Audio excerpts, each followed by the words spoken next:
इस कहानी की शुरुआत में दोस्तों हम एक सत्या नाम की लड़की को देखते हैं जो कि अपनी चाची और अपनी कज़न बहनों के साथ में इसी घर के अंदर रहती है। दरअसल बात कुछ यूँ है कि सत्या के माता पिता की डेथ बचपन में ही हो गई थी। वो उसे बचपन में ही छोड़कर चले गए थे, इसीलिए इसकी चाची ने पाल पोष कर उसे बड़ा किया। लेकिन जब सत्या बड़ी हो गई तो उसकी चाची और उसकी कज़न्स उस पर जुल्म सितम करने लगी। उसकी चाची दोस्तों सारा काम केवल सत्या से ही करवाती हैं, जबकि उनकी 2 बेटी और है। सत्या को वो एक नौकरानी की तरह रखती हैं।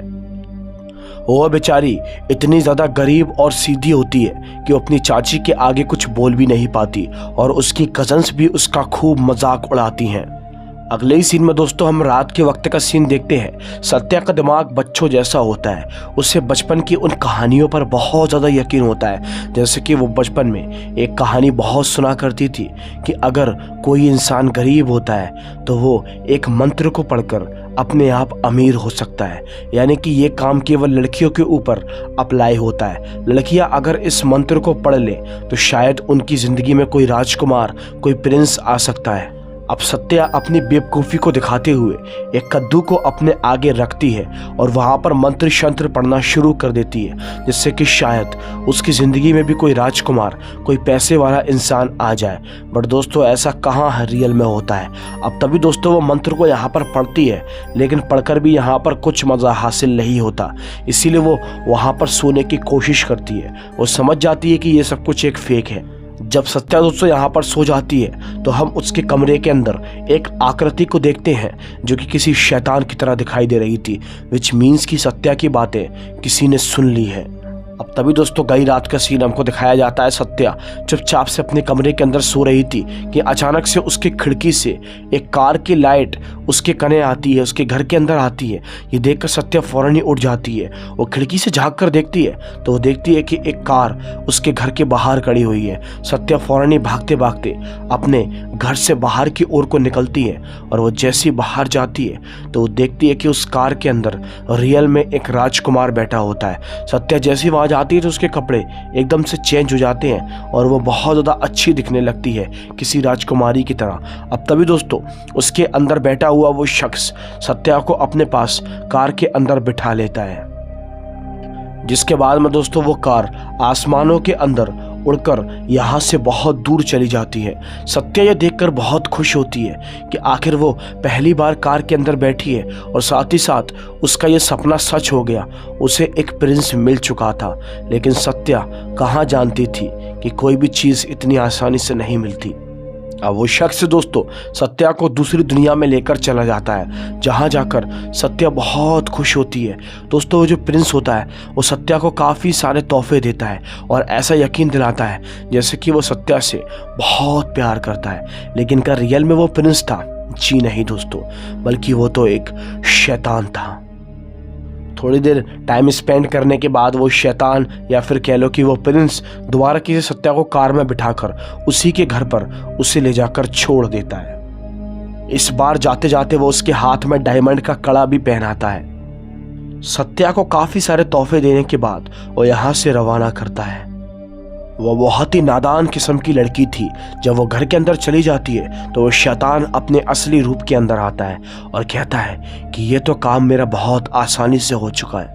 अगली सुबह दोस्तों हम देखते हैं उसकी कज़न यहाँ पर उस पर बहुत तेज चिल्लाती हैं और उसके हाथों में से वो कड़ा भी उससे छीन लेती हैं। साथ ही साथ वो सारे तोहफे छीन लेती हैं और पूछती हैं कि आखिर तुम पर ये सब कहाँ से आया, क्या तुमने कोई लड़का पटा रखा है। इसी के साथ दोस्तों वो अपनी माँ को भी यहाँ पर बुलाती हैं और जब उसकी चाची यहाँ पर आती है तो उसकी चाची दोस्तों उससे बहुत ज़्यादा बुरा भला कहती है और चिल्लाती है और कहती है कि जाकर बर्तन धो ले। इस घर के अंदर रहकर उस बेचारी की ज़िंदगी नर्क से भी बदतर हो चुकी थी। अब दोस्तों ये प्रक्रिया इसी तरीके से चालू रहती है। ये जो सत्या नाम की लड़की है, इसे गई रात को यहाँ पर वही गाड़ी की आवाज़ सुनाई देती है, उसकी हॉर्न की आवाज़ सुनाई देती है। और दोस्तों वो जो प्रिंस होता है वो गई रात को रोज़ सत्या से मिलने के लिए आता है, उसे नए कपड़े पहनाता है और अपने साथ में घुमाने के लिए लेकर जाता है। लेकिन इस बार उस कार के अंदर बैठती हुई इसको यहाँ पर उसकी कज़न देख लेती है, जिसका नाम माया होता है। माया उससे बोलती है अब मुझे समझ आया कि आखिर तुझ पर इतने सारे गिफ्ट कहाँ से आ रहे हैं। अगले दिन जब ये लोग उस दुनिया में पहुंचते हैं तो वो प्रिंस पूछता है कि मैंने तुम्हें जो कड़ा पहनाया था वो कहाँ चला गया। वो बोलती है कि वो मेरी कज़न माया ने मुझसे ले लिया। लेकिन दोस्तों वो शैतान अच्छे से जानता था कि इसका कड़ा और इसके तोहफे इसी के घर वालों ने छीन लिए हैं, लेकिन वो अभी कुछ दर्शाता नहीं है। उस प्रिंस को अंदर ही अंदर सत्या से प्यार हो चुका था और वो उसके साथ संबंध बनाने के मौके ढूंढ रहा था। खैर अब अगले ही सीन में हम देखते हैं वो प्रिंस उसे उसके घर पर छोड़ देता है और अगली सुबह दोस्तों अब हम देखते हैं कि उसकी चाची जो होती है वो इस बार सत्या को काफ़ी ज़ोर से मारती है और उसे बुली करने की कोशिश करती है। उसकी चाची उससे बोलती है कि तू कहाँ मुंह काला करके ये सारी चीज़ें लेकर आती है, मुझे सारी सच्चाई के बारे में बता। लेकिन दोस्तों सत्या उन्हें कुछ भी नहीं बताती। सत्या के माता पिता के जाने के बाद उसकी लाइफ में उस प्रिंस के आने से थोड़ी बहुत खुशी वापस आई थी, बट ये खुशी ज़्यादा देर के लिए नहीं थी। अगली ही रात को हम देखते हैं सत्या अपने कमरे के अंदर सो रही होती है। उसे रात के वक्त गाड़ी के हॉर्न की आवाज़ सुनाई देती है। अब वो फ़ौरन ही बाहर की ओर को निकलना चाहती है, लेकिन वो देखती है कि उसके घर का दरवाज़ा बाहर से किसी ने बंद कर दिया है, यानी कि दरवाज़ा नहीं खुल रहा होता है। और अब हम दोस्तों माया को देखते हैं जो कि नए कपड़े पहनकर उस प्रिंस के पास में पहुंच जाती है, उसकी गाड़ी के पास में पहुंच जाती है, क्योंकि माया ने कल रात सारी सच्चाई को देख लिया था सत्या को इसी कार में बैठे हुए। माया जैसे उस गाड़ी के अंदर बैठती है तो उस प्रिंस से बोलती है अब तुम मुझे अपनी गर्लफ्रेंड बना लो, सत्या को छोड़ दो। सत्या में इतनी खूबी नहीं है जितनी खूबी मुझ में है। दोस्तों वो कहाँ जानती थी कि वो खुद व खुद अपनी मौत को दावत दे रही है। वो शैतान फौरन ही उस गाड़ी को उड़ाकर यहाँ से वही दुनिया में ले जाने की कोशिश करता है, लेकिन जाते जाते दोस्तों वो शैतान उसके हाथ में एक सोने का कड़ा पहनाने की कोशिश करता है। माया एक नंबर की लालची थी, उसे लग रहा था कि शायद ये प्रिंस उसे भी डायमंड का कड़ा देगा, लेकिन वो कहाँ जानती थी कि वो उसे यहाँ पर नहीं छोड़ेगा। अब वो प्रिंस दोस्तों यहाँ पर माया के सामने अपने असली रूप के अंदर आता है और उसे अपना भयानक रूप दिखाता है, जिसके बाद में दोस्तों वो शैतान माया को अपने पास में हमेशा के लिए बंदी बना लेता है। इधर दूसरी तरफ हम देखते हैं माया की माँ और उसकी बहन और साथ ही साथ दोस्तों सत्या भी बहुत ज़्यादा परेशान होती है क्योंकि माया का कुछ अता पता नहीं था। फिर तभी अगली रात को हम देखते हैं सत्या के घर के बाहर वही गाड़ी का हॉर्न बजता है और सत्या फिर से दोस्तों नए कपड़े पहनकर अपने प्रिंस के पास में पहुंच जाती है। वो प्रिंस से बोलती है कि क्या तुमने मेरी बहन को देखा है? मेरी बहन कल से गायब है, उसका कुछ अता पता नहीं है। लेकिन प्रिंस उससे मना कर देता है कि मैंने नहीं देखा। लेकिन फिर तभी सत्या को उसकी गाड़ी के अंदर अपनी बहन माया का एक लॉकेट मिल जाता है, जिससे उसे यकीन हो जाता है कि उसकी बहन यहाँ पर ज़रूर आई थी।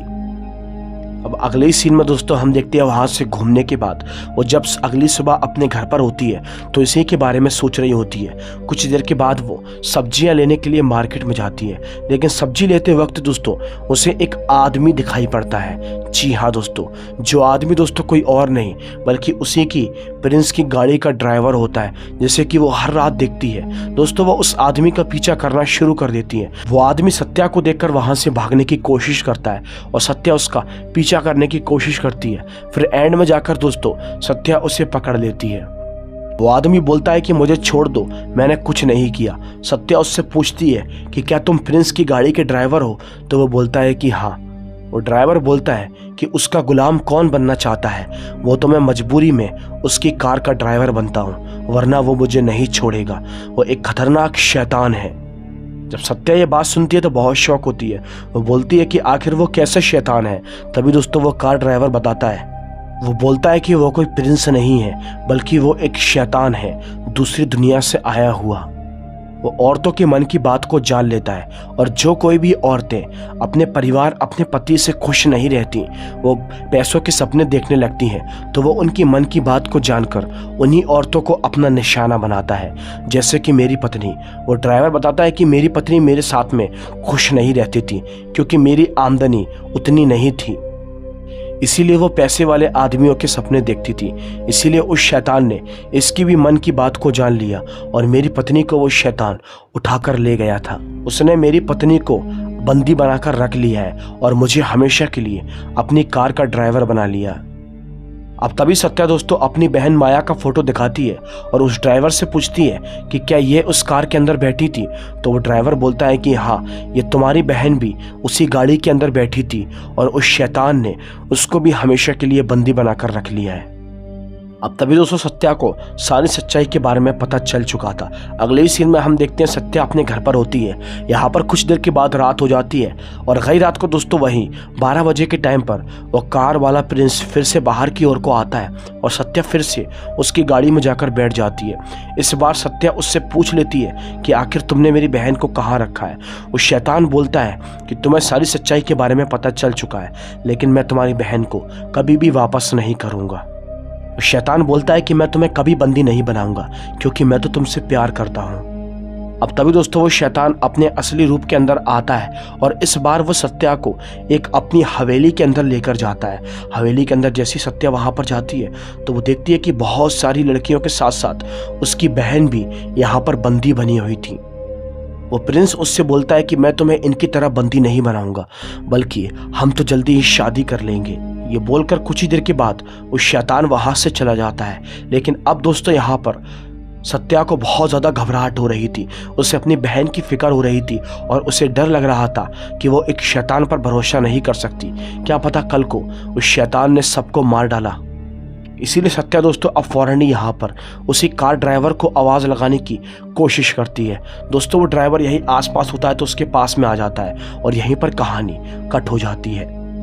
अब तभी अगले ही सीन में हम देखते हैं कुछ देर के बाद जब प्रिंस यहाँ पर आता है तो वो देखता है कि जो सारी लड़कियाँ उसने बंदी बनाई थी वो सभी खूबसूरत लड़कियाँ एकदम बदसूरत बन जाती हैं। मतलब कि उनके चेहरे पर किसी ने पेंट कर दिया होता है। ये देखकर उसे बहुत ज़्यादा तकलीफ होना शुरू हो जाती है क्योंकि वो खूबसूरती से बहुत प्यार करता है और उसे लड़की की खूबसूरतियों से ही शक्ति मिलती है। अब छत के ऊपर से सत्या भी यहाँ पर उतरती है और दोस्तों उसका भी चेहरा पूरी तरीके से काला पड़ चुका था। उसने अपने चेहरे पर भी पेंट कर लिया था। प्रिंस पूछता है कि तुम कौन हो, तो वो बोलती है कि मैं सत्या हूँ। पीछे कहानी में हम देख नहीं पाए थे, जब सत्या उस कार ड्राइवर को बुलाती है तो वो कार ड्राइवर उसके पास आता है और उस कार ड्राइवर ने ही सत्या को बताया था कि इस प्रिंस को, इस शैतान को खूबसूरत लड़कियों से बहुत ज़्यादा ऊर्जा मिलती है। अगर सारी लड़कियां बदसूरत हो जाएंगी तो ये शैतान हमेशा के लिए नष्ट हो जाएगा और यहाँ से चला जाएगा। इसीलिए दोस्तों सत्या ने सारी की सारी लड़कियों को बदसूरत कर दिया और वो खुद भी बदसूरत हो गई।